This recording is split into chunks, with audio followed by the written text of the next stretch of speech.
Hi, hello everyone. This is me, Aarti. Welcome to the Magic Warehouse podcast.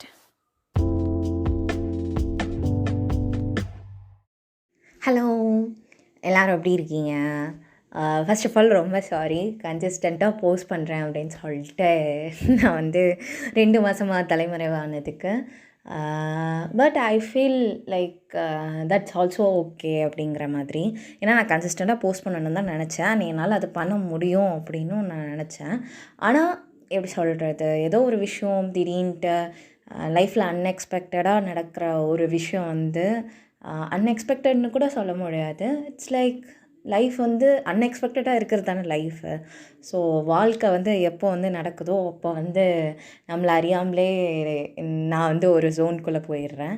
And எனக்கு அந்த ஜோனும் பிடிச்சிருக்கு. Because அதுதான் என்னை பற்றி நிறைய விஷயங்கள் எனக்கு சொல்லிக் கொடுக்குது.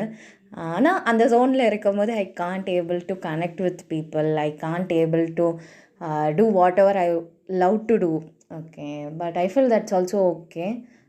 So but I am really sorry because நான் கன்சிஸ்டண்ட்டாக போடுறேன்னு சொல்லிட்டு போடாமல் இருந்ததுக்கு. பட் எப்படி சொல்கிறது, முன்னாடி இருந்த மெச்சூரிட்டியோட இப்போ இன்னும் நிறைய மெச்சூரிட்டியோட இன்னும் நிறைய பயங்கரமான தாட்ஸோடு திருப்பி வந்திருக்கேன் அப்படின்னு நினைக்கிறேன். தெரில. பட் இன்றைக்குள்ளது எனக்கு நான் உங்ககிட்ட பேச போகிறது அப்படிங்கிறது எனக்கு ரொம்ப ரீசன்ட் டைமில் நான் கற்றுக்கிட்டு அது என்னோடய லைஃப்பில் இட்ஸ் லைக் இட்ஸ் சம்திங். எப்படி சொல்கிறது, இவ்வளோ நாள் நம்ம லைஃப்லோட அந்த ஒரு ஷார்ட் ட்ரிக், அந்த ட்ரிக்கு மட்டும் கற்றுக்கிட்டோன்னா லைஃப் ஈஸியாக இருந்திருக்குமே அப்படிங்கிற மாதிரி ஒரு விஷயம் இருக்கும்ல. அந்த மாதிரி ஒரு விஷயமாக தான் நான் இதை பார்க்குறேன். லைக் என்ன அப்படின்னா எமோஷ்னல் அவேர்னஸ். இதுக்கு இந்த மாதிரிலாம் ஒரு டேர்ம் இருக்கா, இது யாரும் சொல்லியிருக்காங்களா அப்படிங்கிறதுலாம் எனக்கு தெரியலை. பட் நான் எனக்கு ரீசன்ட் டைமில் நான் கற்றுக்கிட்ட ஒன்று இந்த எமோஷ்னல் அவேர்னஸ் அப்படிங்கிறது. எமோஷ்னல் அவேர்னஸ் அப்படின்னா என்ன அப்படின்னா, நம்ம ஒரு நாளையில் எப்படி சொல்கிறது, மார்னிங் எழுந்திரிச்சதுலேருந்து ஈவினிங் நைட்டு நம்ம தூங்குற வரைக்கும் ஏகப்பட்ட எமோஷன்ஸாக இருக்கும். லைக் நம்ம காலம்பரை சந்தோஷமாக இருந்துச்சுருந்துருக்கலாம், அப்புறம் நம்ம போகிற வழியில் ஏதாவது நடந்திருக்கும், நம்ம லோவாக ஃபீல் பண்ணியிருக்கலாம், திருப்பி ஆஃபீஸ் போயிருப்போம், திருப்பி நல்லா இருந்திருப்போம். இந்த மாதிரி நிறைய நிறைய எமோஷன்ஸ் ஒரே நாளில் நம்ம எப்படி சொல்கிறது ஃபேஸ் பண்ணுவோம். ஆனால் எமோஷன் அப்படிங்கிறது something what we feel inside our body. ஆனால் நம்ம என்ன நினைக்கிறோம், emotion is something that happens on our outside, அதனால நம்ம அதை ஃபீல் பண்ணுறோம் அப்படிங்கிறனால நினைக்கிறோம். நான் ஏன் கோவப்பட்டேன்னா அது அப்படி நடந்துச்சு, அதனால் நான் கோவப்பட்டேன் அப்படி தான் சொல்கிறோன்னே தவிர, நான் கோவப்பட்டேன், எனக்கு அது கோவமாக இருந்துச்சு, I felt anger in that அப்படின்ட்டு we are not shifting the focus on us. We are always trying to shift the focus on other people or on other thing அப்படிங்கிற மாதிரி எனக்கு தோணுச்சு. ஃபார் எக்ஸாம்பிள் ஒன்று சொல்கிறேன். மார்னிங் நம்ம எழுந்திரிச்சிருந்துருப்போம், லேட்டாக தான் எழுந்திரிச்சிருந்துருப்போம். அண்டு மார்னிங் நம்ம குளிக்க போயிருப்போம், எல்லாமே லேட்டாக ஆகிருக்கும். அப்போ அம்மா எப்படி சொல்கிறது, நம்ம குளிச்சுட்டு ஒரு 5 நிமிஷம் தோசை சுடுறதுக்கு லேட் ஆக்கியிருப்பாங்க.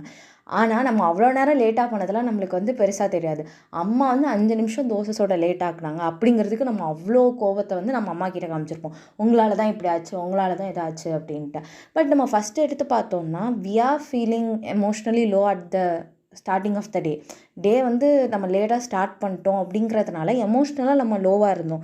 எமோஷ்னலாக லோவாக இருந்தனால தான் அந்த 5 நிமிஷம் லேட்டை நம்மளால் தாங்கிக்க முடியல. ஸோ வென்எவர் நம்ம எமோஷ்னலாக லோவாக இருக்கும்போது நம்மளோட அந்த எப்படி சொல்கிறது, அந்த ரெசிஸ்டன்ஸ் கெப்பாசிட்டி ரொம்ப கம்மியாகிடுது. நார்மலான டேயில் நீங்கள் ரொம்ப சந்தோஷமாக இருக்கும்போது அம்மா ஒரு 5 நிமிஷம் தோசை சுட லேட்டாக இருந்தால் நம்ம என்ன பண்ணியிருந்திருப்போம், ஜாலியாக அம்மா கிட்ட ஒரு 5 நிமிஷம் பேசிகிட்டு இருந்திருப்போம். ஆனால் நம்ம எமோஷ்னலாக லோவாக இருக்கும்போது அது நம்மளுக்கு பிடிக்கல, அது நம்மளுக்கு எப்படி சொல்கிறது, இன்னும் நம்மளை கோவப்படுத்துது, இல்லை இன்னும் கஷ்டப்படுத்துது. அந்த மாதிரி தான், இதே மாதிரி தான் ஒவ்வொரு குட்டி குட்டி விஷயமும். இட்ஸ் நாட் லைக் எப்படி சொல்கிறது, வெளியில் இருக்கிற சிச்சுவேஷன் தான் நம்மளோட எமோஷனை இன்ஃப்ளூயன்ஸ் பண்ணுறதுன்னு இல்லை. நம்மளோட எமோஷன்ஸ், நம்மளோட கெப்பாசிட்டி எப்படி இருக்கோ அதை பொறுத்து தான் வெளியில் உள்ள சிச்சுவேஷன் இருக்கும். ஒரே விஷயம் நம்ம ஹாப்பியாக இருக்கும் போது நடந்தாலும் சேடாக இருக்கும் போது நடந்தாலும் அது ரெண்டுத்துக்கும் நம்ம ரியாக்ட் பண்ணுற விதம் டோட்டலாக டிஃப்ரெண்ட்டாக இருக்குது. ஸோ ஏதோ ஒரு விஷயம் உங்களை ஹர்ட் பண்ணுது, இல்லை ஏதோ ஒரு விஷயம் உங்களை கோவப்படுத்துது அப்படின்னா ஃபர்ஸ்ட் லுக் ஹவ் ஆம் ஐ ஃபீலிங். இந்த விஷயம் நார்மலாக நடந்துருந்துன்னா அதை நான் எப்படி பார்த்துருந்துருப்பேன், ஏன் எனக்கு இந்த விஷயம் இந்த நேரம் இவ்வளோ என்னை ஹர்ட் பண்ணுது அப்படின்னு நம்ம பார்க்க கற்றுக்கிட்டோம் அப்படின்னா ஐ ஃபீல் அந்த இடத்துல we learn so much about us. Like it's not always about the other person or other things. இப்போது ஃபார் எக்ஸாம்பிள் நான் ஃபஸ்ட்டு சொன்ன எக்ஸாம்பிள் மாதிரி நான் 5 நிமிஷம் எனக்கு அம்மா வந்து தோசை சுட்டு லேட்டானனால எனக்கு கோவம் வரல. அந்த இடத்துல எனக்கு ஒரு I needed that love or I needed that care and attention. Like Karthi நீ பரவாயில்ல லேட் ஆனாலும் this day is gonna be amazing. Just relax and take deep breath. It's okay even if you are late. That's something I wanted. அதை வந்து நான் எனக்கு கொடுக்கல. ஏன்னா எனக்கே தெரியலை நான் வந்து எமோஷ்னலாக லோவாக இருக்கேன் அப்படிங்கிறத வந்து எனக்கே நான் வந்து தெரிஞ்சுக்கல.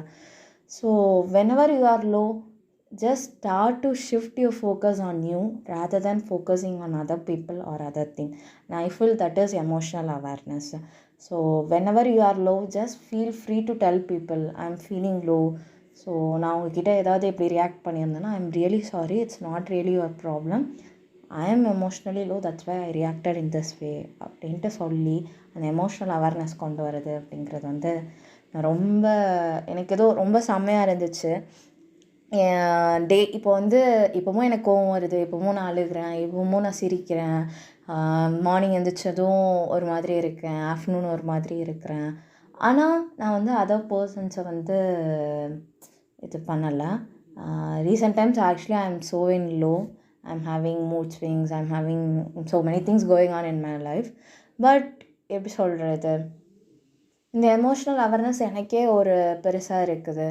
என்னால் எல்லா நாளும் நான் படிக்கணும்னு நினச்சதை படிக்க முடியாது, எல்லா நாளும் என்னோடய ப்ரொடக்டிவிட்டி ஒரே மாதிரி இருக்காது. But I M accepting it. I am feeling emotionally low. இந்த டைம் வந்து நான் வந்து எனக்கு என்னால் எவ்வளோ என்னோடய 100% வந்து கொடுக்க முடியாது. It's okay. Even if I am giving 10%, it's something so great. So all I need is my love and அட்டென்ஷனில்.